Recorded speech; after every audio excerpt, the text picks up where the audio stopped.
নদীর কিনারে বাস করি।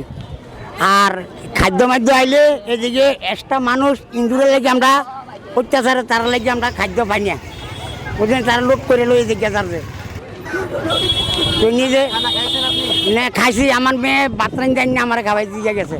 খাদ্য আইতেছে, তারা লোটপাট করে নিয়ে যাইতেছে বেশিরভাগে তারা। শুধু খানা, আবার যাই আপনার ওই সিয়া মুড়ি বহুত কিছু পাইতেছি। আমার ঘর সবই পানির তো 3টা ঘর, বুঝলেন নি। আমার মাল সামান একটা বার করতাম পারছি না ঘরের থেকে। ওই সব শুধু আমার দেহটা লইয়ে বার হয়েছি এক কাপড়ে ঘরের থেকে। আমার নাম হচ্ছে মোহাম্মদ আনোয়ার হোসেন মিঠু। আমরা ঢাকা থেকে আসছি, মিরপুর থেকে তাবলিগ জামাতে চিল্লার নগদ খুরুজে নিয়ে আসছি নিয়তে, দাওয়াতে নিয়তে আসছি। এসে আমরা যেগুলো দেখলাম যে পরিমাণ পানিগ্রস্ত বন্যাগ্রস্ত যেসব লোকেরা আছে, ফ্যামিলিরা, আসলে যে পরিমাণ ত্রাণ আসতেছে, ওই ত্রাণ যদি সঠিকভাবে সঠিক পদ্ধতিতে ত্রাণগুলো বিতরণ করা হয়, তাহলে যারা জেনিয়ন ক্ষতিগ্রস্ত তাদের হাতে যদি পৌঁছে দেওয়া যায়, তাহলে হয়তো বা তারা কিছুটা নিস্তার হবে বা তাদের কিছুটা আশ্বাস হবে যে হ্যাঁ, তারা মানুষ যে প্রশাসন, সেনা প্রশাসন বা পুলিশ প্রশাসন বা বিজিবি বর্ডার গার্ডে বা অন্য যারা প্রশাসন যারা আছে, পর্যাপ্ত পরিমাণ তারা ত্রাণ নিয়ে আসতেছে।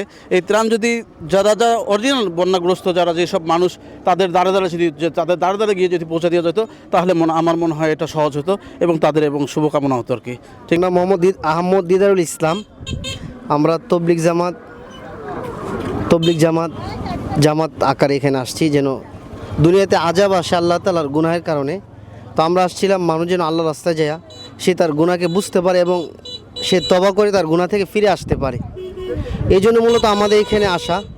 তা আসলে মেরে মোহতারাম ভাই, দোস্তর বুজুর্গ, এখানে যেটা আমরা দেখতে পারলাম, আসলে বন্যাটা তো শুরু হয়েছে প্রায় 2-3 দিন যাবৎ। তো এখনও মানুষ ওই পরিমাণ পানি থেকে নিরাপদ হইতে পারে নাই। তো এখন আপাতত তাদেরকে যে ত্রাণ নিয়ে আসা হচ্ছে, এটা তাদের মধ্যে পৌঁছানো যাচ্ছে না, মানে এখানে ওই পরিমাণ নৌকা কিংবা জাহাজ ট্রলারের ব্যবস্থা নাই।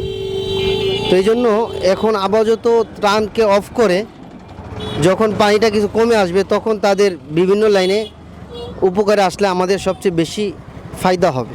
যেরকম তাদের ঘরবাড়ি ক্ষতিগ্রস্ত হয়েছে, গবাদি পশু ক্ষতিগ্রস্ত হয়েছে। তো আমরা যদি 1 সপ্তাহ কিংবা 5 দিন 7 দিন পরে আসার পরে দেখা যাবে যে তাদের তখন অনেক অভাব থাকবে। ওই সময় তাদের পাশে এসে আমরা দাঁড়ালে এটার দ্বারা আল্লাহ তাআলা তাদেরকে অনেক উপকার ফায়দা পৌঁছাবে। এই জন্য আমরা এটার ব্যাপারে এখন থেকে সবাই ফিকির করলে ভালো হয়। আপনিও ভাই, দোস্ত, এই জন্য এটার ব্যাপারে সবার কাছে এই আওয়াজটা, এই দাওয়াতটা পৌঁছাইলে ভালো হয়। এই জন্য আমরা সবাই নিয়ত করি ইনশাআল্লাহ আমরা গুনাহ থেকে বেঁচে আল্লাহ তাআলার দিকে মুতাওয়াজ্জহ হয়ে তওবা করে বেশি থেকে বেশি কীভাবে নেক আমল করতে পারি।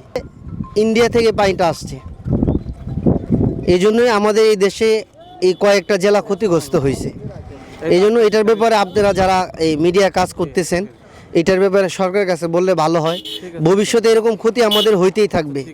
এখন থেকে যদি এটার ব্যাপারে আমরা বাংলাদেশওয়ালারা উদ্যোগ না নিয়ে, আমাদের সরকার উদ্যোগ না নেয়, তো এরকম ক্ষতির সম্মুখীন আমরা একের পর এক হইতেই থাকব।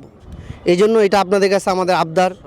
এটার জন্য আমরা সবাই ফিকিরবান হই কিভাবে আমাদের এটা একবারে বন্ধ করা যায়। এটা একবারে বন্ধ করা যায়, ইন্ডিয়া থেকে যেন বারবার এই ধরনের নির্যাতিত আমাদেরকে না হইতে হয়। এই ব্যাপারে সরকারের কাছে আবেদন রইল। আপনি ইনশাল্লাহ এইটার ব্যাপারে আপনিও কাজ করবেন। এখানে অনেক পরিমাণে ত্রাণ আসতেছে, আমরাও নিয়ে আসছি। আমাদের আসার মূল উদ্দেশ্য ছিল সেটা হলো সবাইকে আল্লাহর রাস্তায় বের করা, এরপরে তাদের সাহায্যে আমাদের আগেবার আসা। আমরা তো ওই পরিমাণ ক্ষতিপূরণ দিতে পারবো না, যতটুকু আমাদের দ্বারা সম্ভব হয় তার সম্পর্কে যেন আল্লাহর সাথে হয়। আসলে এই বিপদ থেকে আল্লাহ ছাড়া আমাদেরকে কেউ রক্ষা করতে পারবে না, একমাত্র আল্লাহই আমাদের রক্ষা করনেওয়ালা। এই জন্য আমরা সবাই এখনও যারা আসি নাই, আল্লাহ তাআলা আমাদেরকে মাল দিয়েছেন, অনেক মালের মালিক বানাইছেন। এখন একটা সুযোগ মুসলমানদের একরামে আগে বাইরে আসা। আল্লাহ ধনীদেরকে মাল এই জন্য দেন তারা যেন গরিবদেরকে এই মাল দ্বারা সাহায্য করতে পারে। যেন আমাদেরকে যারা আল্লাহ তাআলা যাদেরকে মাল দিচ্ছেন, তারা এখনও যারা মাল নিয়ে নিজের স্থানে বসে আছি, ওইখানে বসে থাকা ঠিক হচ্ছে না। এই জন্য আমাদের অবস্থান থেকে যতটুকু তৌফিক হয় তাদের সাহায্যে আগেবার আসা আমাদের খুব দরকার। সমস্ত জাতি আসতে পারে, সমস্ত জাতি আসতেছে, শুধু মুসলমানই এই মানুষের একরামে বিপদে আগেবারে আসতেছে এরকম না, অন্য অন্য ধর্মীরাও আসতেছে, আমরা যেটা দেখছি। আল্লাহ তাআলা ওনাদেরকে কবুল করেন, ওনাদের একরাম করেন, ওনাদেরকে দিনের বুঝ দান করেন, দিন এবং ইমান দান করেন। এটার জন্য আমরা দোয়া করি ইনশাল্লাহ।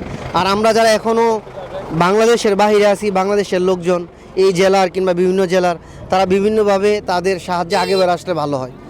এবং আমাদের পুরো বাংলাদেশ থেকে সবাই তাদের এই বিপদে আগে বের আসলে খুব ভালো হয়। যে ছাত্ররা আছে তাদের প্রতি আমার বিশেষ আহ্বান, তারা যে মেজরিটি করে যে খাবারগুলো বা যে ত্রাণগুলো নিয়ে আসে পিকআপে বা বড় কাভার ভ্যানে যেভাবে নিয়ে আসুক, এই ত্রাণগুলো যেন তারা তাহাকিক করে পুঙ্খানুপুঙ্খানুভাবে যদি প্রত্যেকটা ক্ষতিগ্রস্ত দ্বারে দ্বারে গিয়ে দেয়, তাহলে আমার মনে হয় তারা পরিপূর্ণভাবে ত্রাণটা পাবে।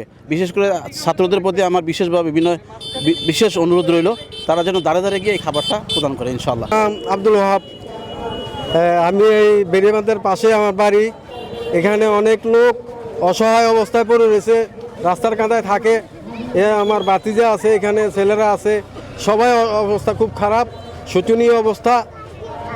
সরকার থেকে তো এখনও আমরা কোনো তহবিল পাই নাই। এই এলাকাতে তো কোনো সাহায্যও পাওয়া যাচ্ছে না, সবাই না খাইয়া মারা যাচ্ছে। তবে আমি অনুরোধ করছি বর্তমান তত্ত্বাবধায়ক সরকারের কাছে, উনি যেন তাড়াতাড়ি এই অত্র এলাকার সাধারণ জনগণ এবং এই বাঁধের ওপরের লোকজন, ওদেরকে যেন সাহায্য সহযোগিতা করে, উনি যেন ভালো নজরে দেখে। বারবার অনুরোধ করছি, আপনারা সবাই এই যেই লোক দিছেন এগুলো দিয়ে লাভ নাই।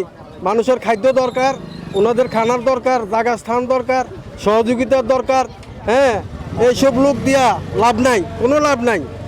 এই জন্য লাঠি লইয়া বাইরে হুমুক করে এটার কোনো ইয়ে নাই। আপনারা সরকার থেকে যেন অতি তাড়াতাড়ি এদেরকে পুনর্বাসনের জন্য সহযোগিতা করা হয়, এই জন্য আমি সরকারের কাছে অনুরোধ করলাম। বিসমিল্লাহির রহমানির রহিম।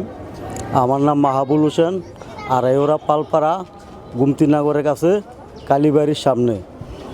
আমরা খুব দুঃখিত, আমরা খুব কষ্টে আছি, আমাদের এলাকার মানুষও খুব কষ্টে আছে। এমনকি আমরা চলাফেরার জন্য, কামার রোজগারের জন্য আমরা খুব একটা অসহায় আছি। যদি আপনারা কারো ভালো লাগে আপনারাই আমরা দেখতে পারেন, আমরা উপকার করতে পারেন। এমনকি আমরা এলাকার সবাইরে যে আপনারা যতটুকু পারেন এতটুকু সমাধান করেন, এটা আপনার কাছে আমার আবেদন।